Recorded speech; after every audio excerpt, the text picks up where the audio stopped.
아버지 하나님, 감사합니다. 고맙습니다. 주의 크신 능력으로 택한 백성들을 품으시고 능력의 팔로 붙드사 우리의 인생길 주님 친히 주관하시고 도와주시니 고맙고 감사합니다. 주님 말씀을 우리 입에 두셨고 우리 마음에 계시는 성령님의 도우심을 통해 오늘 하루도 모든 사건과 환경을 믿음으로 바라보고 분별할 수 있는 주님 은혜를 베풀어 주시며 어떤 환경 어떤 여건 속에서도 합력하여 선을 이루실 그 하나님, 살게 하실 하나님, 먹이시고 입히시는 하나님을 바라보며 감사로 승화시킬 수 있는 믿음의 여력도 허락하여 주시기 원합니다.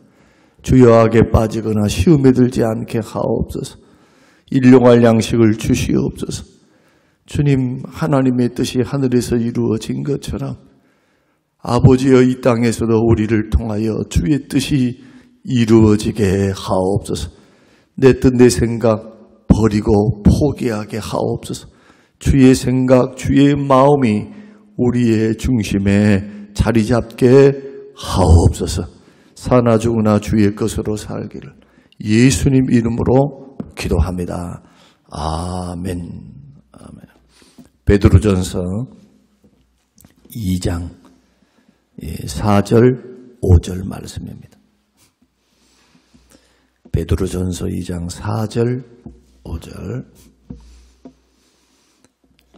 사람에게는 버림받아 되었으나 하나님께는 택하심을 입은 보배로운 산돌이신 예수께 나아가 너희도 산돌같이 신령한 집으로 세워지고 예수 그리스도로 말미암아 하나님이 기쁘게 받으실 신령한 제사를 드릴 거룩한 제사장이 될지라.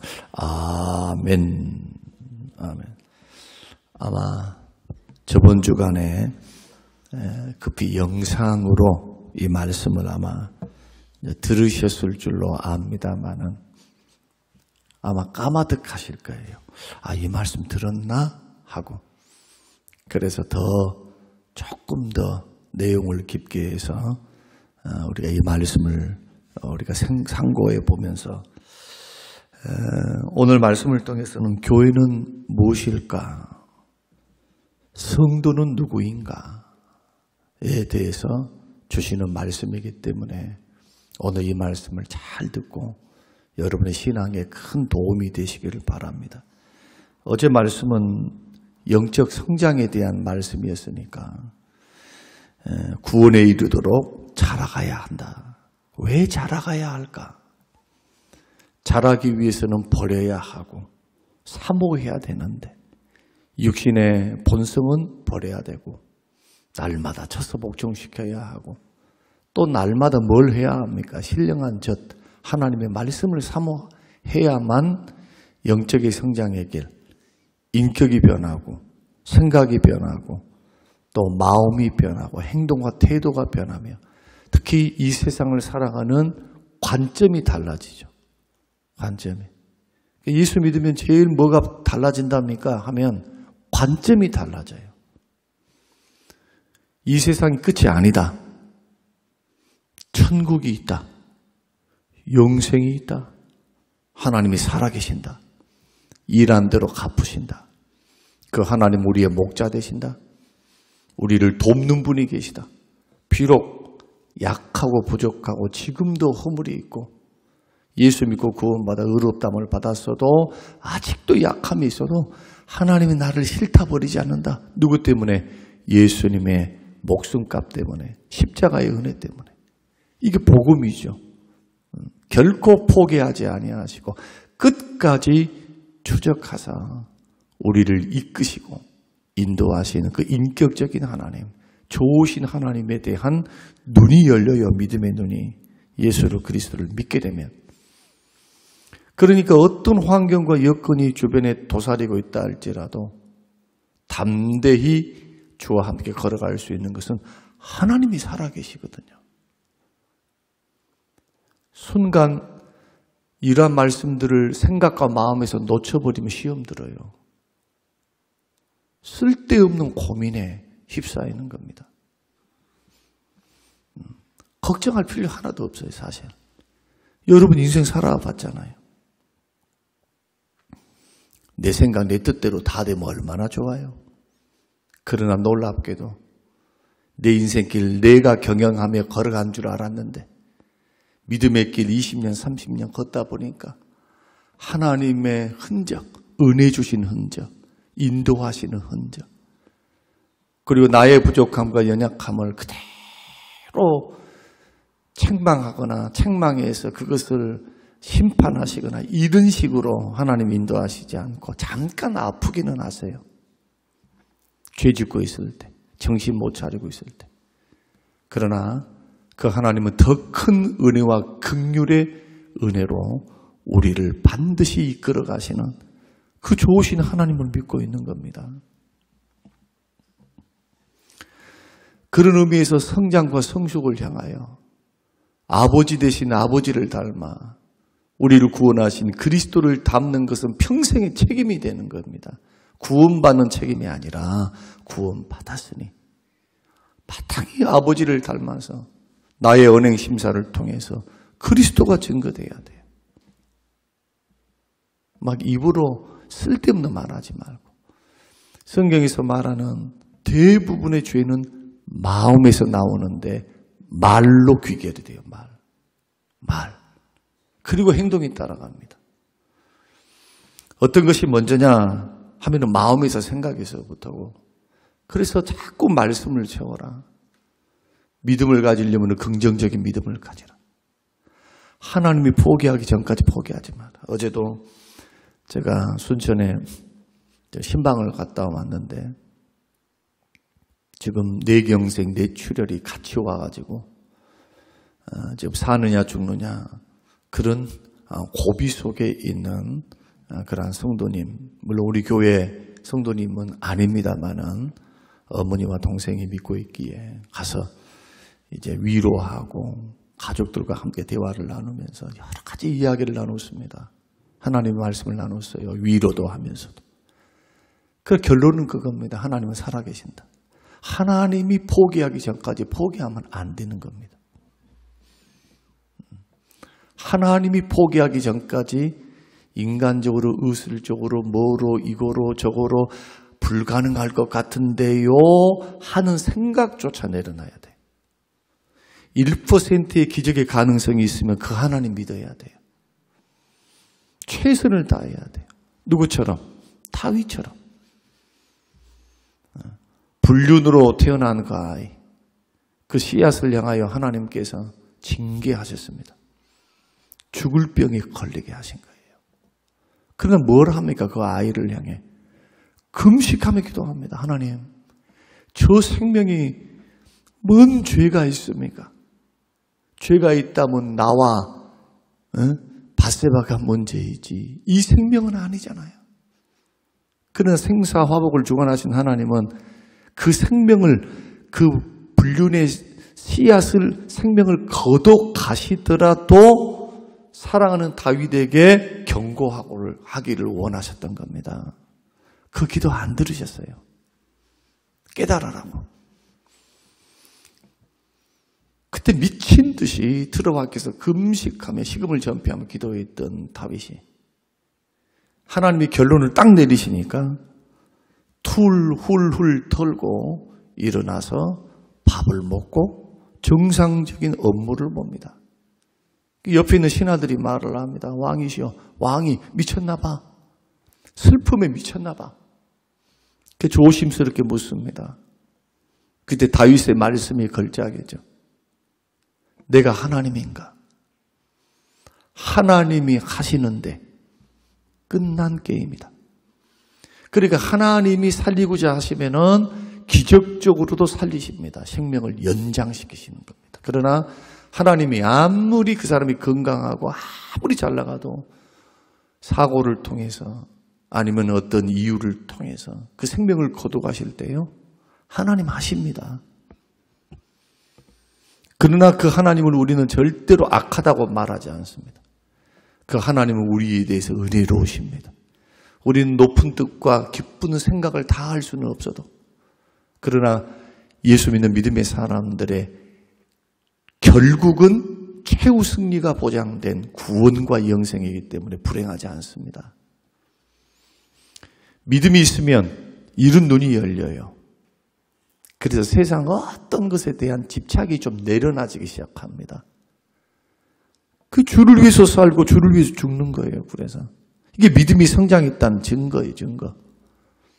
그러나 교회는 막 20년 30년 다녔는데 욕심꾸러기들이 있어요.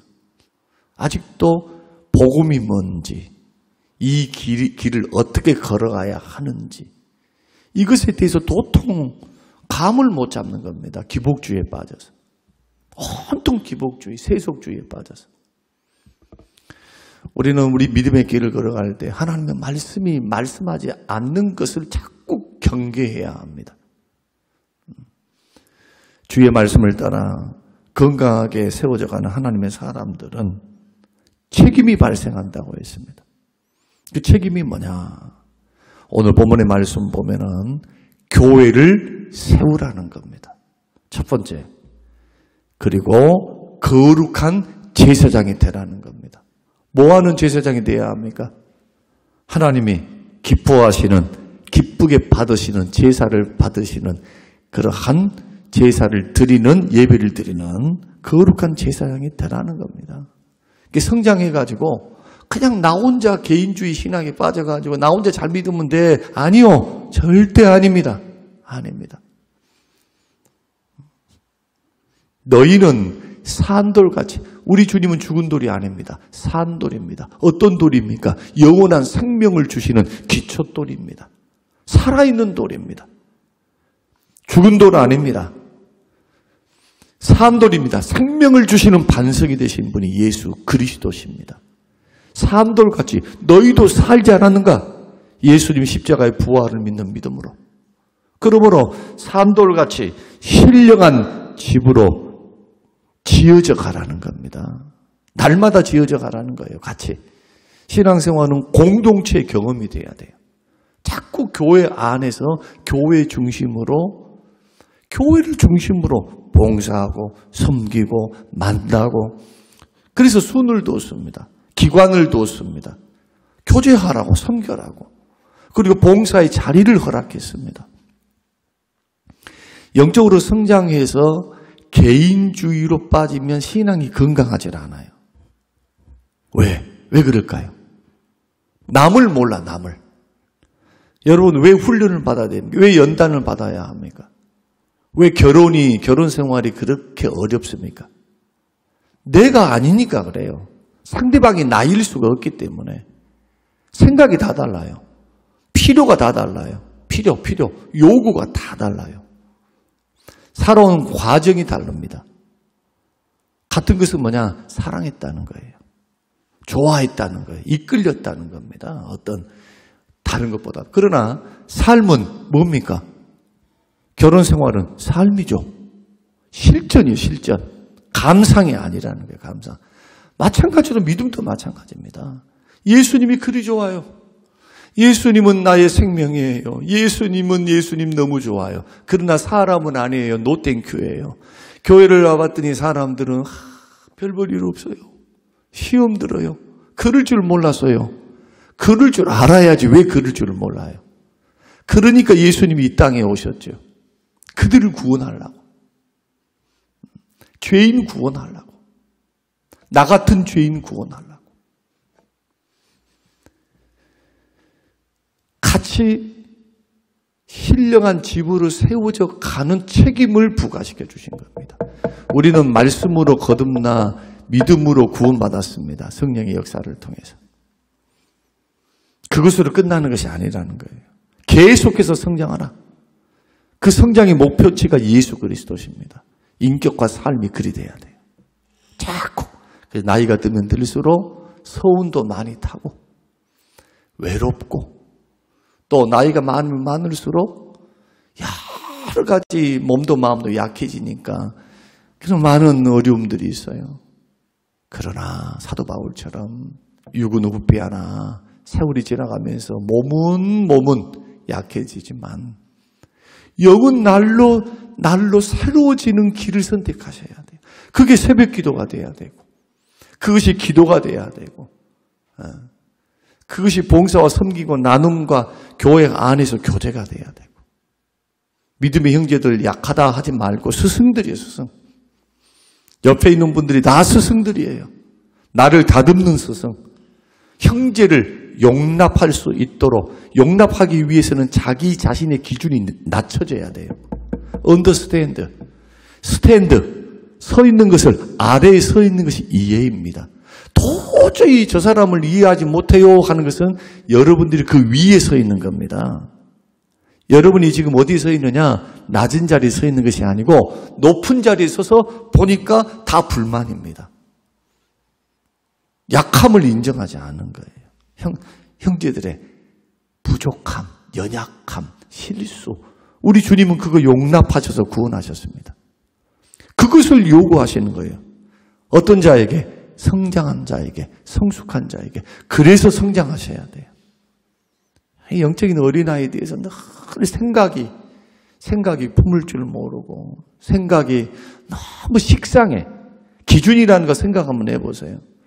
아니, 지금 결혼 생활을 하면서 내 남편, 그렇게 사는 남편, 자식들도 내 마음대로 잘 못하는데, 남들이 모여서 있는 남들을 내 마음대로 하다니요. 본을 보이지 않으면 되겠어요? 예수의 마음으로 다가가지 않으면 어떻게 마음을 열겠습니까? 내가 기준을 낮춰서 그리스도의 마음으로 대하고 성경이 가르쳐 주신 그 원리대로 성령의 인도를 따라 약함을 품고 믿음이 강한 사람이 담당해 줘야 돼요. 여러분 담당해 주시기를 바랍니다. 영적 어미가 되라는 거예요. 영적 아이로 그냥 살지 말고 이제는 그 틀을 벗고 영적 어미로서 많은 사람들을 옳은 대로 인도하고 연약하고 믿음 없는 사람들을 세워주고 기도해주고 이 일만 하세요. 이 일만. 뭐가 어쨌습니다. 저쨌습니다. 지금 제가 목회를 하면서 지금 30년이 넘도록 하고 있으니까 해보니까 부질없어요. 그거 안 해봤으면 모르는데 해봤으니까 그런 교회도 있어 보니까 한 12년쯤 있어 보니까 11년쯤 있어 보니까 부질없어. 최근에 그런 분들을 만나는데 부질없어 후회해. 그때는 정의라고 외쳤고 그것은 이것이 옳다고 했는데 한번 시험 속에서 한번 허덕여 보면서 한번 경험해 본 사람의 특징이 뭐냐? 그거 아무것도 아닌데 지내놓고 보면 아무것도 아니야. 인간을 너무너무 낙관한 겁니다. 사람 쉽게 넘어져요. 감정은 수시로 바뀌고. 이것이 인간이에요. 주의 은혜 주심이 없으면 은혜에 붙들려 있지 않으면 언제나 넘어지는 것이 우리 신앙생활이다.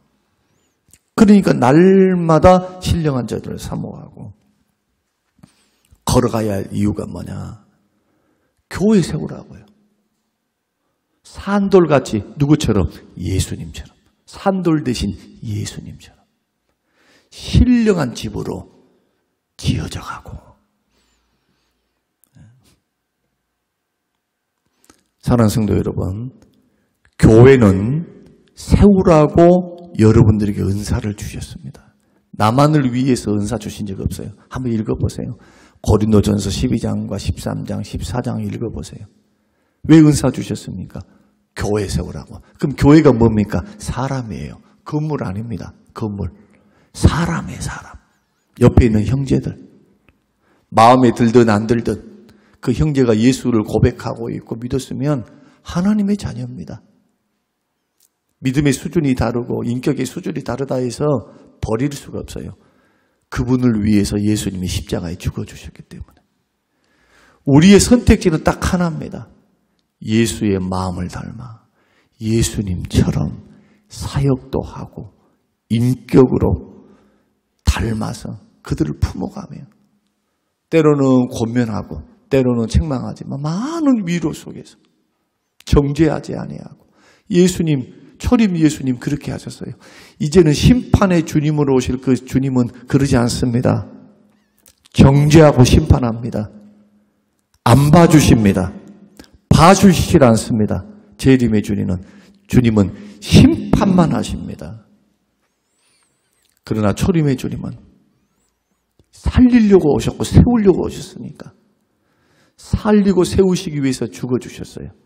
자존심과 감정과 그리고 어려움과 힘듦과 우리 주님 감정적으로 얼마나 힘들었어요. 모함을 당해도 모욕을 당해도 자기를 죽이려고 해도 십자가에 못 박은 그 사람들을 향해서도 저들이 몰라서 한 것이니까 주님 저들을 용서해달라고.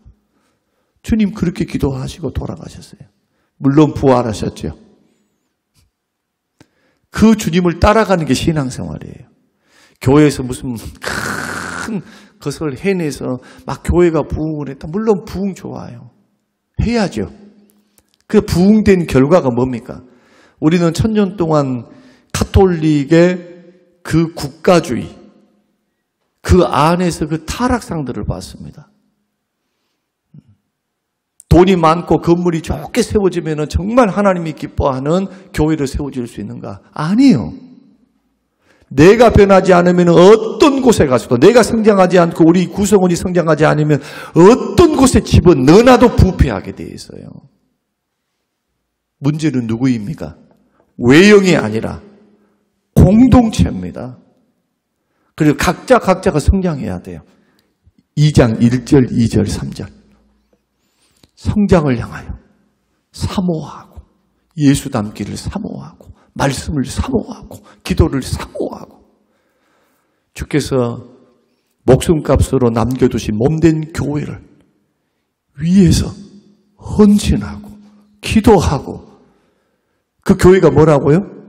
사람이에요, 사람. 옆에 있는 믿음의 사람들. 사랑하고 귀히 여기고 존중해주고 나보다 남을 낮게 여기고. 왜 비판, 판단, 전개합니까? 나보다 남을 낮게 여긴 것이 아니라 이렇게 보니까 그래, 이렇게 보니까. 분별은 하십시오. 아, 이게 옳은가, 그런가. 그 판단은 하지 마세요. 결론을 내리지 말라는 거예요. 내 판단이 하나님 말씀에서 나왔으면 그것은 좋은 판단이지만 그런다고 해서 심판하고 정죄할 권리가 우리에게는 없어요. 교회에서 하는 모든 징계는요, 그 사람 죽이려고 징계 절대 하지 않습니다.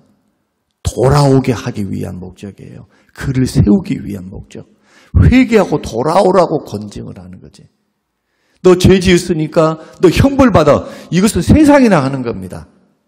교회는 그거 아닙니다. 다시 회개하면 언제든지 받아들여야 됩니다. 아무리 잘못을 저질렀다 할지라도 회개하면 반드시 주의 마음으로 품어내야 돼요. 예수님의 정신입니다. 오늘날 그러나 그럴 수 있습니까? 교회가 수준이 그렇게 안 되는 거죠. 말 한마디도 소화를 못하는데. 이런 부분들을 생각하면 교회를 허는 일을 해서는 안 돼요. 교회를 자꾸 세우는 방향으로. 아니, 허물이 없는 데가 어디 있고 약함이 없는 데가 어디 있어요. 저는 교회를 하면서 행정이라는 것도 마찬가지예요. 행정을 우리가 엉뚱한 방향, 예를 들어서 우리가 말씀이 아닌 방향, 자, 말씀이 아닌 방향으로 자꾸 행정을 해나가면은 그것을 싸워야죠. 교회 헌금을 가지고 무슨 투기를 한다거나 교회 돈을 가지고 뭐 엉뚱한 장사를 한다거나 헌금을 가지고 그러면 안 되겠죠. 싸워야죠, 그런 것은. 그러나 이란이 있고 이안이 있어요. 어떤 일들을 할 때 더하자, 덜하자. 이것은 싸울 일이 아니죠. 싸울 일이 아니야. 내 뜻대로 안 됐다 해가지고 내 생각대로 안 됐다 해가지고 삐져가지고 그럴 필요가 없는 겁니다. 많은 분들이 원하면 이것은 하는 것이 주의 뜻인데 그것을 액수를 정하는 거니까 거기에는 서로가 이 정도 기도하면서 우리 교회 여건과 형편을 보면서 이 정도입니다 라고 결론을 맺으면 반대했던 사람, 좀 서운했던 사람도 이 결정이 순응하면서 아멘 하고 가는 것이 신앙생활이죠. 왜? 본질은 하는 거니까. 거기에 대놓고 뭐 어쨌습니다, 저쨌습니다 막 이럴 필요가 없는 겁니다. 그 지나치면 교만이 돼요. 지나치면 안 돼요. 교회를 세워가는 방향으로 자꾸 그렇게 가야 하고, 그 다음에 거룩한 제사장, 신령한 제사를 드릴 거룩한 제사장이 되라는 겁니다. 이게 뭡니까? 삶이 되든 예배가 되든 주님이 받으실 영적 예배 드리라는 거예요. 왜 우리가 성장해야 합니까? 성장한 수준대로 예배를 드려요. 예배도 성장한 수준대로 드리는 겁니다. 우리는 가인과 아벨의 예배를 너무 잘합니다. 그러나 가인과 아벨의 예배를 여러분 어떻게 평가하십니까? 그것이 우리가 드리는 일주일의 예배, 물론 새벽 예배는 기도하러 오신 분들이 다수이기 때문에 그런다 할지라도 주일 예배, 3일 예배, 하나님 앞에 예배 드릴 때 정말 주를 만나는 영적 예배, 신령한 예배를 드리고 있습니까? 아니면 형식입니까? 마음이 그 중심에 실려 있습니까? 습관입니까? 신령한 제사를 드리나? 그것도 하나님이 기쁘시게 받으실 신령한 제사를 드릴 거룩한 제사장이 되라는 거예요. 삶도, 예배도. 자, 이러기 위해서, 우리가 신령한 집으로 세워지고 교회를 세우기 위해서, 그리고 거룩한 제사장이 되기 위해서 뭘 해야 합니까? 4절 한번 읽겠습니다. 자, 시작. 사람에게는 버림바가 되었으나 하나님께는 택하심을 입은 보배로운 산돌이신 예수께 나아가라. 누구에게 나가야 됩니까? 예수께 나가야 돼요. 예수께. 산돌 되시는 생명의 기초가 되시는 영원한 우리의 반석이 되시는 예수께 나가야지. 목사 보러 나와요. 성도 보러 나와요. 물론 목사님의 설교의 은혜를 받으니까 그렇게 해서 기도해야 되겠죠. 그러나 우리의 바라봄은 예수 그리스도십니다. 사람이 아닙니다. 이 단순한 진리를 너무 잊어버려요. 그래서 실망하는 거예요. 그럼 우리 주님은 실망 100배 해서 우리 같은 이런 꼬락서니를 보면 우리 주님 날마다 실망해서 버려버려야 되겠네요. 그렇지 않잖아요. 다 용납하시고 보좌 우편에서 뭐하고 계시느냐? 기도하고 계세요. 기도. 여러분이 시험 들어있을 때, 여러분들이 잘못하고 있을 때, 여러분이 죄를 짓고 있을 때, 하나님 앞에 기쁨이 되지 않는 방향으로 가고 있을 때 예수님 뭐하고 계십니까? 기도하고 계세요. 보좌 우편에서. 오래 참으시면서. 예수께 나아가야 돼요. 사랑하는 성도 여러분, 목사인 저도요, 예수님을 바라보는 시각에서 여러분을 바라보면요, 목회하기 싫어요. 너무너무 죄송한데 기쁨을 주는 사람은 별로 없어. 막 내 마음이 드는 사람이 얼마나 되겠어요. 이분은 이것이 좋은데 이것이 안 좋아. 저분은 이것은 좋은데 이것도 못해. 저 정도면 지금 이럴 때요. 얼마나 실망스러운지. 속이 있으시니까 다 웃으시는 거예요. 그러면 여러분들이 목사를 바라보고 하나님을 안 바라보고 목사를 바라보면 어떠냐? 가까이 오면 올수록 시험 들어요. 왜? 예수님의 모습은 안 보이고 인간적인 모습이 보이기 시작하니까. 그런데 예수님을 바라보는 순간, 우리 주님을 바라보는 순간, 주님이 죄인들을 바라보셨던 시각으로 믿음으로 바라보는 순간 사람을 바라볼 때요, 긍휼한 마음이 생겨요. 그래서 예수께 나아가야 돼요.